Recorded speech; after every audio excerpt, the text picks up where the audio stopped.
चाहूंगी कि that is none of their concern.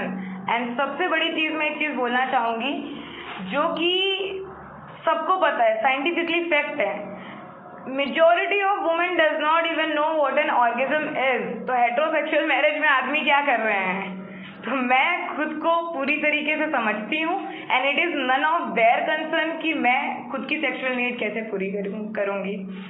तो खुश है मेरी शादी को लेके। ये मांग मैंने खुद के लिए भरी हुई है। मुझे किसी और के लिए सबसे ज्यादा, जब जेंडर इक्वेलिटी की बात करते हैं, शादी के बाद ही तुरंत लड़की का सरनेम चेंज हो जाता है, जेंडर वहीं खत्म हो जाता है। जेंडर इक्वेलिटी की बात जब वो सिंदूर लगाती है, मंगलसूत्र पहनती है और अपने माँ बाप का घर छोड़ती है, तो वहाँ पे जेंडर इक्वेलिटी वहीं के वहीं खत्म हो जाती है। तो मैंने किसी और के लिए नहीं, खुद से प्यार में खुद के लिए मेरी मांग भरी है। कन्या को दान ही नहीं करना था तो कन्यादान कैसे होगा? एक दूसरे का जी नहीं, आपके मम्मी पापा मौजूद थे, आप वीडियो कॉल की बात कर रहे थे?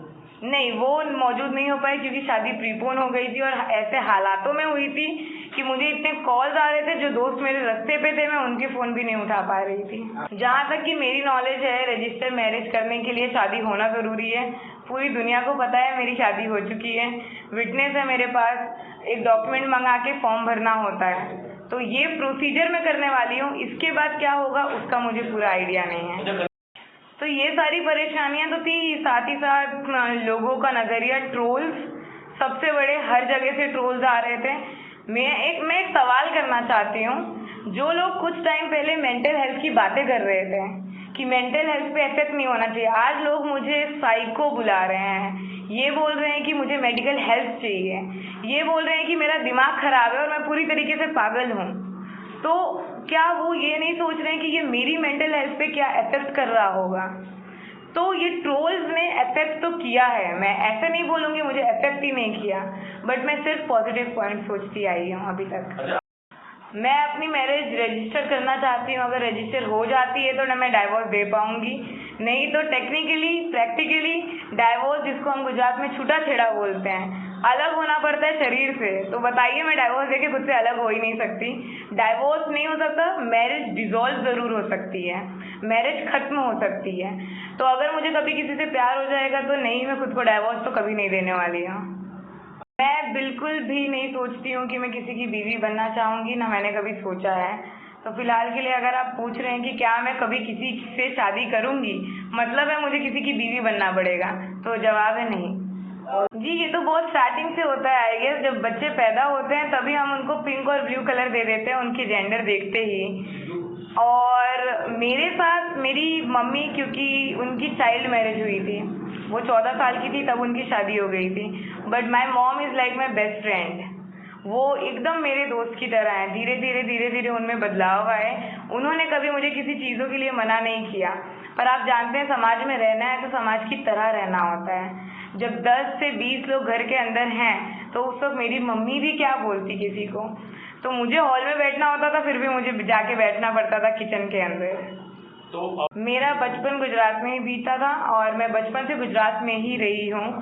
और मेरी जो परवरिश थी वो हर एक नॉर्मल लड़की की जैसे परवरिश होती है उसी तरीके से हुई थी। बट जो बायसनेस है मैं उसको देखती आई थी, जो जेंडर बायसनेस थी कि लड़कियों को बड़ा कैसे किया जाता है, लड़कों को बड़ा कैसे किया जाता है। इसमें मैं लड़कों को नेगेटिव नहीं बोल रही हूँ, बट लड़के भी इस चीज़ से, ये बायसनेस से पीड़ित हैं। तो जब ये चीज़ें बढ़ रही थी तो मैं बहुत इससे परेशान थी कि जैसे मैं एक एग्जाम्पल अगर आपको देना चाहूँ तो जब घर पे कोई भी मेहमान आते हैं, आदमी हॉल में बैठे होते हैं, टीवी देख रहे होते हैं, नाश्ता कर रहे होते हैं और औरतें उनको नाश्ता देने जाती हैं, किचन में पसीने बहा रही होती हैं। यहाँ तक कि 12 साल की अगर छोटी बच्ची है ना तो वो भी किचन में बैठी होगी और 12 साल का छोटा बच्चा हॉल में बैठा होगा। सब घरों में मैं मानती हूँ ये चीज़ नहीं होती होगी, बट मेजॉरिटी ऑफ घरों में एटलीस्ट मेरा बचपन ऐसे बीता है। शादी के बाद मुझे बहुत बहुत बहुत बहुत ज़्यादा अच्छा लग रहा है, मैं बहुत खुश हूँ। इवन जब मैं खुद को वरमाला पहना रही थी, जब मैं खुद के मांग में सिंदूर भर रही थी, मैं बहुत ही ज़्यादा खुश थी कि फाइनली जो सपना मैं देखती आई थी बचपन से एक दुल्हन बनने का, वो पूरा हो रहा है। मेरे आंखों में आंसू तब भी थे जब मैं ज्वेलरी पहन के शीशे में खुद को देख रही थी। मैं खुद को हक किए बिना रह ही नहीं पा रही थी एक सेकेंड भी, क्योंकि शादी प्रीपोन हो गई थी, इस वजह से बहुत सारे दोस्त नहीं आ पाए, और जो दोस्त आए भी थे वो दोस्त 2 दिन बिना सोए हुए मेरे घर पे आए थे शादी के लिए। तो तकरीबन 7 से 8 लोग होंगे मेरी शादी में जी। सो मैंने शुरुआत किया शादी की लक्ष्मी जी और गणेश जी की पूजा करके, उनकी आरती करके। उसके बाद मैंने खुद को वरमाला पहनाया, पीछे गाने बज रहे थे, जो प्लेलिस्ट मैंने बनाई थी वही। और उसके बाद हवन कुंड जलाया हमने, मेरे दोस्तों ने मेरी बहुत मदद की उसमें, सारी डेकोरेशन करने में। उसके बाद मंत्र चल रहे थे, मैं बैठी थी, हम भगवान के सामने हाथ जोड़ के बैठे थे। फिर हमने सिंदूर की और मंगलसूत्र की रस्म की, और उसके बाद मैंने मेरे फेरे लिए। हर एक फेरे के साथ जो 7 वचन मैंने मेरे खुद के लिए लिखे थे वो वचन मैं बोलती जा रही थी। मेरे दोस्तों ने मेरे ऊपर फूल फेंके, और साथ में हमने गरबे किए, हमने डांस किए, और बहुत ही ज़्यादा मज़ा किया शादी में। तो स्पीकर पे हमने मंत्र लगाए थे जो शादी के मंत्र होते हैं, और शादी खत्म होने के बाद नवकार मंत्र लगाए थे। अच्छा, पंडित जी बिना कैसे आपकी शादी कैसे हुई और कब हुई ये बताइए। ये शादी मेरी कल हुई, कल शाम को 5 बजे शुरू हुई थी शादी, और बिना पंडित और बिना किसी और के ये पूरी टेक शादी थी। तो ब्लूटूथ स्पीकर पे हमने मंत्र लगाए थे, ब्लूटूथ स्पीकर पे हमने सब कुछ लगाए थे, और ब्लूटूथ स्पीकर पे ही के वजह से ही हमने उसके थ्रू ही हमने शादी की थी, मैंने शादी की थी। मतलब को क्या हुआ, बहनी को क्या हुआ, ये बताना चाहेंगे आप? जी, जो पुजारी थे उन्होंने जब न्यूज़ इतनी बड़ी हो गई, पॉलिटिक्स बीच में आ गई, तो उन्होंने बैक ऑफ कर लिया। उन्होंने ये कहा कि हम ये शादी नहीं करा पाएंगे, बिकॉज हम ये वाद विवाद का हिस्सा नहीं बनना चाहते हैं।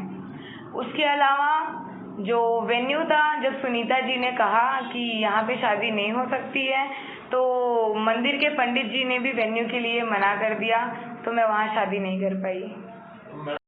शादी अपने साथ करने वाली थी, ऐसा क्या हुआ कि आपको 2 दिन पहले ही शादी करनी पड़ी? बिकॉज 11 तारीख को शादी करते करते बहुत सारे चैलेंजेस आ चुके थे मेरे पास तक, जिसमें से मैं कहूँगी कुछ चैलेंजेस ऐसे थे कि नौबत आ गई थी कि मुझे मेरा घर खाली करना पड़ता।